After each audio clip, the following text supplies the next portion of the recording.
Good evening students, कैसे हैं आप सब।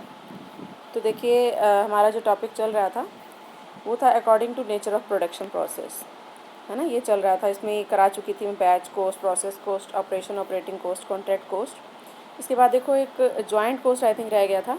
तो देखो जॉइंट कोस्ट क्या होता है कि जब हम एक साथ दो या दो से ज़्यादा प्रोडक्ट मैन्युफैक्चर करते हैं तो उनकी जो कोस्ट निकाली जाती है। जैसे एक कंपनी 3 प्रोडक्ट एक साथ बना रही है तो 3 प्रोडक्ट की जो इकट्ठी कोस्ट निकाली जाती है उसको हम क्या कहते हैं, जॉइंट कोस्ट, है ना। जैसे किसी कंपनी में या पेट्रोलियम रिफाइनरी इंडस्ट्री है जो आपकी बुक में एग्जांपल दिया है, पेट्रोल, डीजल, ऑयल, केरोसिन, है ना, ये एक साथ बनाए जा रहे हैं। तो इनकी जो जॉइंट कोस्ट होगी, जिनको आप अलग नहीं कर सकते, उसको हम क्या कहेंगे, जॉइंट कोस्ट।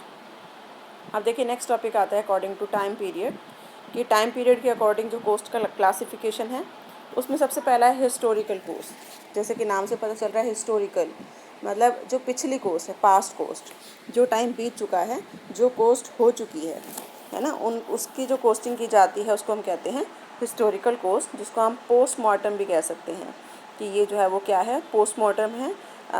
जैसे सपोज़ जो पोस्टमार्टम किया जाता है वो भी इसकी डेथ के बाद किया जाता है ना, ह्यूमन बींग्स की। ऐसे ही जो हिस्टोरिकल कोस्ट है वो भी कोस्ट होने के बाद निकाली जाती है कि what was the total cost which can not be changed, जिसको आप चेंज कर ही नहीं सकते, है ना, जो एक्चुअली इनकर हो चुकी है। सेकंड देखिए प्री डेटरमाइंड कोस्ट। अब ये जो हिस्टोरिकल कोस्ट है ये तो आप फाइनेंशियल अकाउंटिंग में भी पढ़ चुके हैं कि P&L अकाउंट बनाते हैं, ट्रेडिंग अकाउंट बनाते हैं, है ना, ये वो तो होती है हिस्टोरिकल कोस्ट। नेक्स्ट आती है प्री डेटरमाइंड कोस्ट। ये वो कोस्ट है जो अभी तक हुई नहीं, आप प्लान कर रहे हैं कि कैसा खर्चा किया जाना है, कितना अमाउंट स्पेंड होगा मटेरियल के ऊपर, कितना लेबर के ऊपर और कितना ओवरहेड के ऊपर या अदर कितने एक्सपेंडिचर होंगे। तो प्री डिटरमाइंड कोस्ट एक प्रोडक्ट की जो होती है वो कंप्यूट की जाती है प्रोडक्शन के लिए on the basis of a specification of all factors affecting cost. जो कोस्ट को अफेक्ट कर रहे हैं उनके स्पेसिफिकेशन के अकॉर्डिंग कोस्ट कितनी हो सकती है, होनी चाहिए, है ना, ये कहलाती है प्री डिटरमाइंड कोस्ट। थर्ड देखिए थी स्टैंडर्ड कोस्ट, कि कोस्ट होनी कितनी चाहिए, मतलब व्हाट आर द स्टैंडर्ड्स, कि आपका जो जो प्रोडक्शन आप कर रहे हैं, बाकी कंपनीज भी कर रही हैं, तो वहाँ पर कितनी कोस्ट आ रही है, मटेरियल की कितनी आ रही है, लेबर की कितनी आ रही है। तो प्राइस फिक्सिंग के लिए ये एक बेस बनाया जाता है कि आपकी जो कोस्ट है वो इससे ज़्यादा नहीं होनी चाहिए, मतलब मटेरियल के ऊपर आप 10 रुपये से ज़्यादा आपको स्पेंड नहीं करना, है ना। तो ये भी एक तरह की प्री डिटरमाइंड कोस्ट होती है जो किसी रेलिवेंट इन्फॉर्मेशन पर बेस्ड होती है ना। जैसे सपोज़ किसी और कंपनी के डाटा ले लिए या अपने ही पास डाटा ले लिए, किसी ज़्यादा नहीं होनी चाहिए, तो ऐसी कोस्ट कहलाती है स्टैंडर्ड कोस्ट। उसके बाद देखो नेक्स्ट आता है एस्टिमेटेड कोस्ट। अब ये एक जैसे लग रहे हैं, predetermined cost, standard cost, estimated cost. Estimated cost वो है कि आप एस्टिमेशन लगाते हैं कि कोस्ट होगी कितनी, एक तो होनी कितनी चाहिए और एक होगी कितनी। हो सकता है आपके यहाँ पर जहाँ पर आप प्रोडक्शन कर रहे हैं, मैन्युफैक्चरिंग कर रहे हैं, वहाँ पर मटेरियल महंगा है, वहाँ लेबर महंगी है ना, या कुछ एक्सपेंडिचर ऐसे हैं जो आपको स्पेशल करने पड़ रहे हैं। तो स्टैंडर्ड कोस्ट ज़्यादा भी हो सकती है, कम भी हो सकती है, और एस्टिमेटेड कोस्ट की आपकी इतनी होगी। जैसे सपोज़ आपका स्टैंडर्ड तो ये है कि बाकी जो कंपनीज़ हैं वो 10 रुपये पर यूनिट मटेरियल जो है वो मटेरियल पर स्पेंड कर रही हैं, तो आपकी भी इतनी होनी चाहिए। लेकिन आपके यहाँ पर स्कार्सिटी है, मटेरियल अवेलेबल नहीं है, तो उसकी जो कॉस्ट है वो 12 रुपीज़ है, 13 रुपीज़ है ना। तो वो आपकी एस्टिमेटेड कॉस्ट हो जाएगी कि आपकी कितनी आएगी। तो ये डिफरेंस है स्टैंडर्ड कॉस्ट और एस्टिमेटेड कॉस्ट में। अब देखिए इसके अलावा 2 टाइप्स की कॉस्ट और है।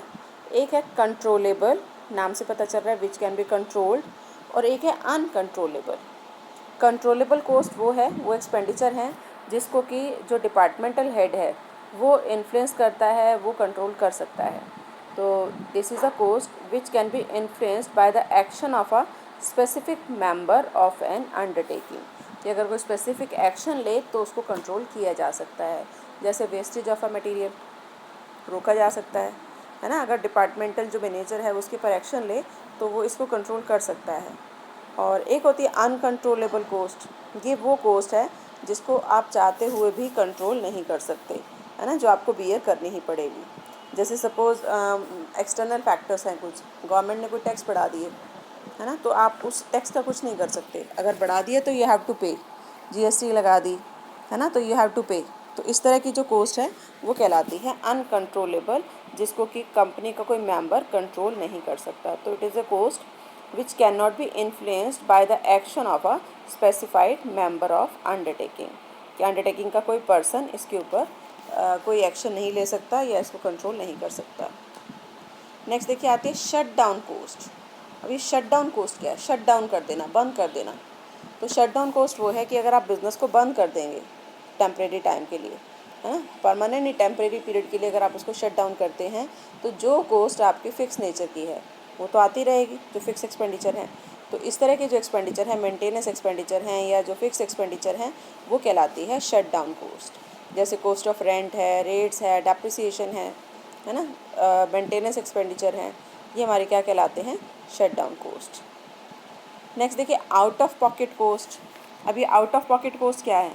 ऐसी कोस्ट जिससे आपका कैश का कोई आउटफ्लो नहीं हो रहा, आपके कैश की कोई पेमेंट नहीं हो रही, है ना, लेकिन आपको वो एक्सपेंडिचर आप शो कर रहे हैं। तो the cost which will have to be paid to the outsider as against cost such as depreciation which do not require any cash payment, जिससे कैश का कोई आउटफ्लो नहीं हो रहा लेकिन आपको वो एक्सपेंडिचर शो करने पड़ रहे हैं, है ना। नेक्स्ट देखिए डिस्क्रिशनरी कोस्ट। ये वो कोस्ट है जिसका बेनिफिट तो आप आज, मतलब जिसका अमाउंट तो आप आज स्पेंड कर रहे हैं लेकिन उसका जो बेनिफिट है वो आगे आने वाले सालों में मिलेगा, है ना। तो इन एक्सपेंडिचर पर cause and effect relationship apply होता है। तो clear cause and effect relationship होता है इनके बीच में कि आपने ये इनपुट दिया तो आउटपुट निकला, आपने एडवर्टाइजमेंट की, उस पर अमाउंट स्पेंड किया तो आपकी सेल बढ़ी, है ना, रिसर्च एंड डेवलपमेंट का खर्चा किया तो ये हुआ, सेल बढ़ी, या प्रोडक्शन के लिए आपको न्यू टेक्नोलॉजी मिली, मैनेजमेंट कंसल्टेंसी सर्विसेज आपको मिली। नेक्स्ट देखे आते हैं प्री प्रोडक्शन कोस्ट, कि ये डेवलपमेंट कोस्ट का पार्ट है जो प्रोडक्शन से पहले किया जाता है। जैसे रिसर्च एंड डेवलपमेंट कोस्ट है ना, इसके ऊपर आपने कुछ अमाउंट स्पेंड किया, और इसी तरह से अदर एक्सपेंडिचर, प्रीलिमिनरी एक्सपेंडिचर हैं जो आपने पहले किए, तो उसको हम कहते हैं प्री प्रोडक्शन कोस्ट, प्रोडक्शन से पहले की कोस्ट, जिसको हम राइट ऑफ करते हैं कई सालों में, क्योंकि उसका बेनिफिट हमारे को कई सालों तक मिलता रहता है। नेक्स्ट आती है कन्वर्जन कोस्ट, कि कन्वर्ट करने की, कि जो कोस्ट रॉ मटेरियल को फिनिश गुड्स में कन्वर्ट करने की होती है उसको हम क्या कहते हैं? Conversion cost. तो जनरली आपने रॉ मटेरियल लिया, है ना, उसके ऊपर क्या लगाई? वेजेस, मतलब लेबर लगाई, उसके ऊपर अमाउंट स्पेंड किया, एक्सपेंडिचर स्पेंड किया, ओवरहेड चार्जेस लगाए, तो ये जो सारी कोस्ट है वो क्या कहलाती है? Conversion cost. इसके बाद देखो नेक्स्ट आती है पॉलिसी कोस्ट। पॉलिसी कोस्ट क्या है? A cost incurred in addition to the normal requirement as a matter of policy of undertaking is the policy cost, कि कोई भी पॉलिसी आपने इम्प्लीमेंट की तो उसका जो एक्सपेंडिचर होगा वो क्या कहलाएगा? Policy cost. Ideal facility cost, कि सपोज़ कुछ एबनॉर्मल आइडलनेस हो जाती है फिक्स एसेट की, जैसे ख़राब हो गई, मशीनरी ख़राब हो गई, है ना, या कुछ जो भी अवेलेबल सर्विसेज थी वो ख़राब हो गई, तो उनकी जो आइडियल कोस्ट है वो कहलाती है आइडियल फैसिलिटी कोस्ट। जैसे आइडियल टाइम, है ना, कि आपको कुछ टाइम मशीन ख़राब होने की वजह से खाली बैठना पड़ा। तो ये था हमारा कुछ क्लासिफिकेशन। इसके बाद देखो दो टॉपिक और हैं, product cost and period cost. अब देखिए ये जो प्रोडक्ट कोस्ट क्या है? Is the total of cost that are associated with the unit of product, कि एक प्रोडक्ट की यूनिट के साथ जो जुड़े हुए हैं, जो एक्सपेंडिचर आप प्रोडक्ट को मैन्युफैक्चर करने में लगाते हैं, and may not include an element of overhead. ज़रूरी नहीं है कि वो एलिमेंट हो, है ना, वो डिपेंड करता है टाइप ऑफ कोस्टिंग मेथड पर कि आप क्या इम्प्लीमेंट कर रहे हैं। तो जो प्रोडक्ट कोस्ट है are related to goods produced, कि जो गुड्स आपने प्रोड्यूस की या प्रोड्यूस नहीं की तो आपने परचेज़ किया फॉर रीसेल, है ना, तो this is identifiable as part of inventory, कि इन्वेंट्री में भी मतलब स्टॉक जो आपका बच जाता है वो इन्वेंट्री भी इसमें इंक्लूड हो सकती है। देखिए इसके फीचर्स दिए हुए हैं कि ये ऐसी कोस्ट है जो कि नेसेसरी है किसके लिए? प्रोडक्शन के लिए, and which will not be incurred if there is no production. अगर प्रोडक्शन नहीं होगा तो ये कोस्ट नहीं की जाएगी, और ये जो कोस्ट है वो एब्जॉर्ब होती है, ये अटैच होती है by the unit produce, per unit cost आती है इसमें। एंड इस कोस्ट को हम इन्वेंट्रीएबल कोस्ट भी कहते हैं, क्योंकि इसमें कॉस्ट ऑफ प्रोडक्ट या वर्क इन प्रोग्रेस या जो इन्वेंट्री की कॉस्ट है, फिनिश गुड्स की कॉस्ट है, वो भी इंक्लूड होती है। तो ये हमारा है प्रोडक्ट कोस्ट, कि टोटल जितना प्रोडक्शन हुआ, जितने यूनिट का प्रोडक्शन हुआ उसकी जो कॉस्ट होती है वो कहलाती है प्रोडक्शन कॉस्ट। नेक्स्ट देखिए, नेक्स्ट आती है पीरियड कॉस्ट। अब देखिए पीरियड कॉस्ट क्या है? Are cost that tend to be unaffected by changes in level of activity, कि आपने प्रोडक्शन चेंज कर दिया, एक्टिविटी चेंज कर दी, लेकिन आपकी जो पीरियड कॉस्ट है वो वही रहेगी, वो चेंज नहीं होती है ना। तो there are generally related to time rather than manufacturing activity, वो टाइम के साथ होती है। तो वी कैन से जो फिक्स्ड कॉस्ट होती है उसको हम पीरियड कॉस्ट भी कह सकते हैं, है ना, जिसका प्रोडक्शन से कोई लेना देना नहीं है, प्रोडक्शन होगा या नहीं होगा वो कॉस्ट तो आनी ही है। तो देखिए इसकी फीचर्स क्या हैं कि these are such cost which are not related with production, ये प्रोडक्शन के साथ रिलेटेड नहीं होती, प्रोडक्शन नहीं भी होगा तो भी ये कॉस्ट होगी, है ना। और ये जो कॉस्ट है इससे कोई इन्वेंट्री नहीं बढ़ती, ऑब्वियसली अगर प्रोडक्शन के साथ ये लिंक नहीं है तो इन्वेंट्री भी नहीं बढ़ेगी, है ना। और इसमें कोई वैल्यू ऑफ स्टॉक इंक्लूड नहीं किया जाता। तो आप सिंपली कह सकते हैं कि जो प्रोडक्ट की कॉस्ट है वो तो प्रोडक्शन के बढ़ने के साथ बढ़ती है, घटने के साथ घटती है, और इन्वेंट्री भी उसमें बढ़ता है और कम होता है। जो पीरियड कॉस्ट है वो पीरियड कॉस्ट हमारी टाइम के अकॉर्डिंग होती है, ना कि प्रोडक्शन के अकॉर्डिंग। उसमें आपका प्रोडक्ट के अकॉर्डिंग कॉस्ट बढ़ती नहीं है, घटती नहीं है, और ना ही उसमें कोई स्टॉक होता है। तो पीरियड कॉस्ट को हम कहाँ शो करते हैं, P&L अकाउंट में और ट्रेडिंग में, है ना। और जो प्रोडक्ट कॉस्ट है वो आपका कहाँ जाता है, स्टॉक बैलेंस शीट में आप उसको शो करते हैं। तो देखो यही चीज़ इसमें दी हुई है। उसके बाद देखो जो प्रोडक्ट कॉस्ट है उसका क्या पर्पस है।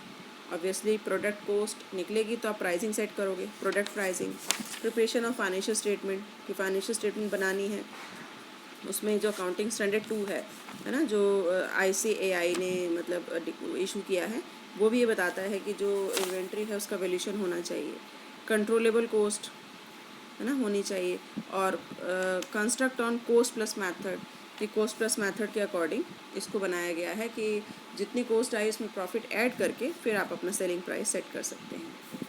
उसके बाद देखो छोटे छोटे से टॉपिक और हैं, variable cost versus direct cost, कि जो वेरिएबल कॉस्ट है वो कॉस्ट है जो कि प्रोडक्शन के बढ़ाने के साथ वेरी करती है, प्रोडक्शन के बढ़ाने के साथ बढ़ती है और घटाने के साथ घटती है।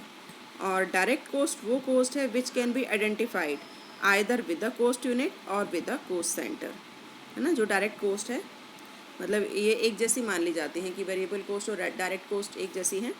तो जो वेरिएबल कॉस्ट है वो है जो डायरेक्टली वॉल्यूम ऑफ आउटपुट के साथ जो है वो डायरेक्टली वेरी करती है, कि बढ़ाने के साथ बढ़ती है और घटाने के साथ घटती है। जो डायरेक्ट कॉस्ट है वो आइडेंटिफिएबल है विद द कॉस्ट यूनिट, कि ये कॉस्ट सेंटर है, इसकी ये डायरेक्ट कॉस्ट है ना। तो ये भी प्रोडक्शन से रिलेटेड ही होती है।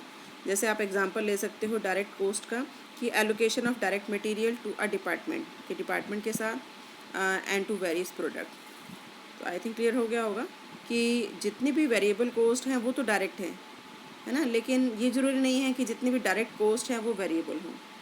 डायरेक्ट कॉस्ट में नॉट भी वेरिएबल, वो ज़रूरी नहीं है कि वेरिएबल हो, वो फिक्स भी हो सकती है।